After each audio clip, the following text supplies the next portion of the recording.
Mas há um Deus nos céus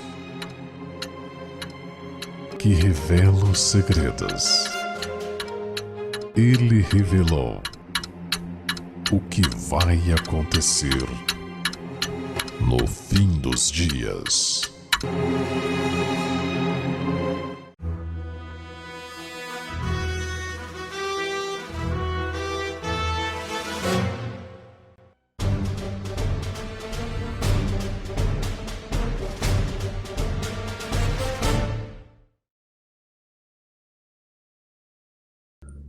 Pérolas escondidas, sábado abolido, coisa do passado. Mesmo?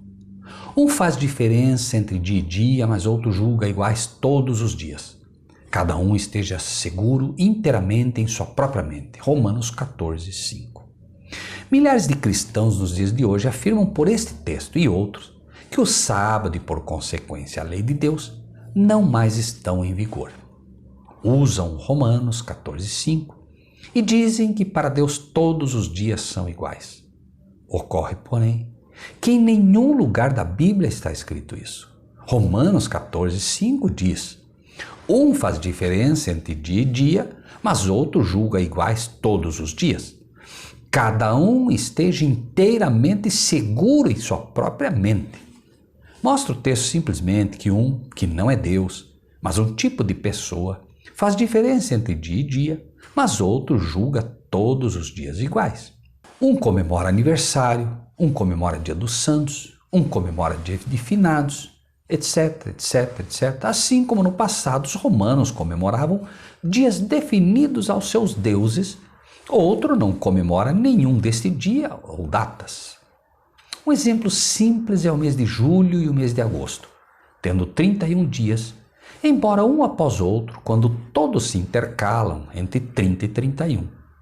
Porque Júlio César, imperador romano, queria que o mês que levasse o seu nome tivesse um dia a mais dedicado a ele. E Augusto César, agosto, da mesma forma. Porém, foi o sábado, e não qualquer dia, abençoado e santificado por Deus. Esta é a diferença. Portanto, abençoou o Senhor o dia do sábado e o santificou. Êxodo 20, 11. Deus não muda. Não vai abençoar e santificar um dia para depois retirar a santidade e bênção do mesmo. Isso seria, inclusive, fazer acepção de pessoas. Teria abençoado os judeus que guardaram o sábado e retiraria de nós cristãos de hoje estas bênçãos. Alguns citam a história com que cristãos guardavam o domingo já no século II como prova de algo. Isto seria o mesmo que tentar convencer os que me ouvem de que o catolicismo está certo só porque a esmagadora maioria católica guarda o domingo.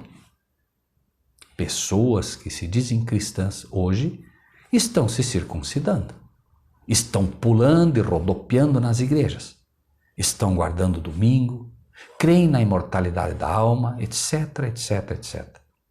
Isto somente prova como os que se dizem cristãos estão tão perdidos nos dias de hoje, tanto quanto estavam no passado. Já na época de Cristo, os que se diziam o povo de Deus, crucificaram a ele, de tão perdidos que estavam em relação à Bíblia e às Escrituras. Cita-se Efésios: porque ele é a nossa paz, o qual de ambos os povos fez um, e derrubando a parede de separação que estava no meio, na sua carne desfez a inimizade, isto é, a lei dos mandamentos, que consistia em ordenanças para criar em si mesmo dos dois um novo homem, fazendo a paz e pela cruz reconciliar ambos com Deus em um só corpo, matando com ela as inimizades.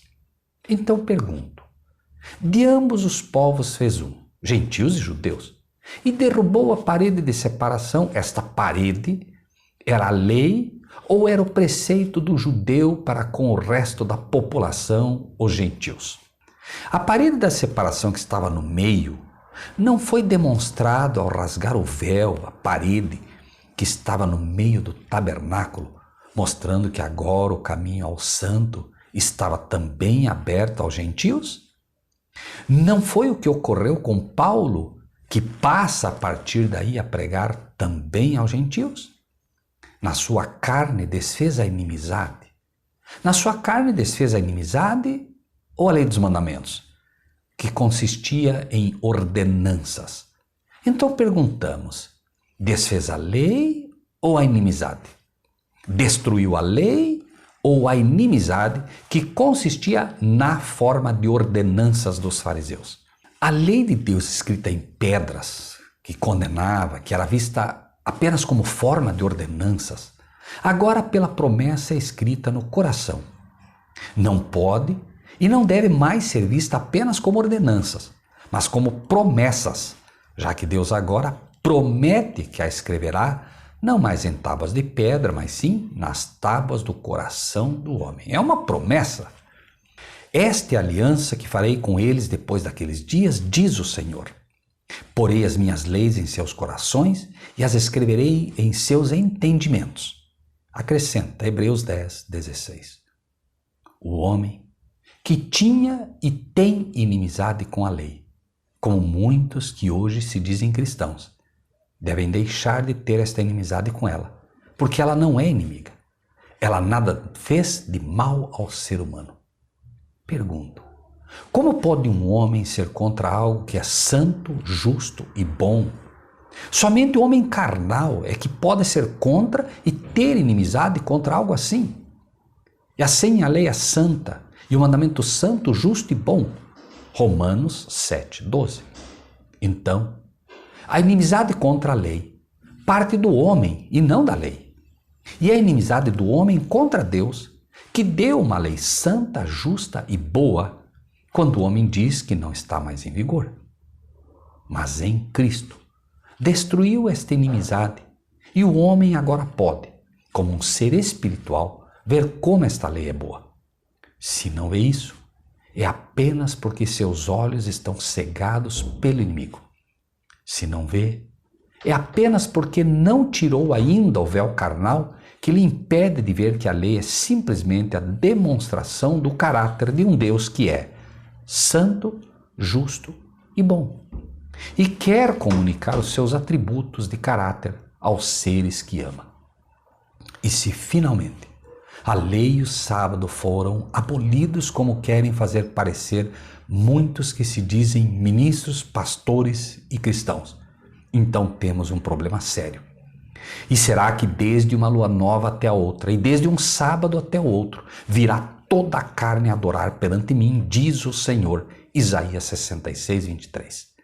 O sábado, bem como as festas do Senhor, das quais a mais conhecida é a Santa Ceia, as luas novas, serão ainda comemorados no próprio céu. O que fazemos aqui serão sempre apenas pálidas representações, ou como diz Colossenses, que é um outro texto infelizmente mal entendido pelos que dizem cristãos, mas será sombra das coisas futuras. Simples assim. Pense nisso e que Deus seja contigo.